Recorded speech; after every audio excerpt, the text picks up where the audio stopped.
I live in Cogon, Pardo, Cebu City, and I'm from City Bulacau Senior High School, 11th Stream Candor, and this is my performance task in general mathematics.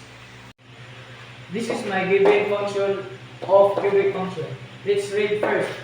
F of x equals x cubed plus xx. If x is equals to 2.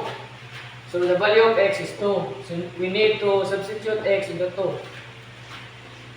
F of 2 equals parenthesis 2 close parenthesis cube plus 6 parenthesis 2 close parenthesis. And how to multiply this? 2 times 2 times 2. 2 times 2 equals to 4 times 2 is equals to 8. So f of 2 equals 8 plus 6 times 2 equals to 12. 8 plus 12 is equals to 20. So this is the final answer. Proceed to the second one given function. Let's read first again. F of x equals 2x cubed plus 3x if x is equals to 4. So the value of x is 4, so we need to substitute this x to 4.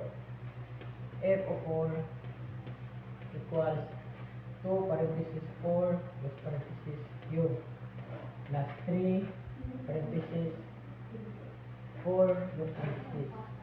So f of 4 let's bring down this 2 and how to multiply this one. 4 times 4 4 times 4 is 16 times 4 is equal to 64. So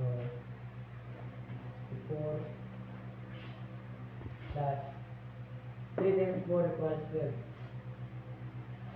So f of 4 equals 2 times 64 is equal to 128. Bring down this 12 plus 12. So 128 plus 12 is equal to 140.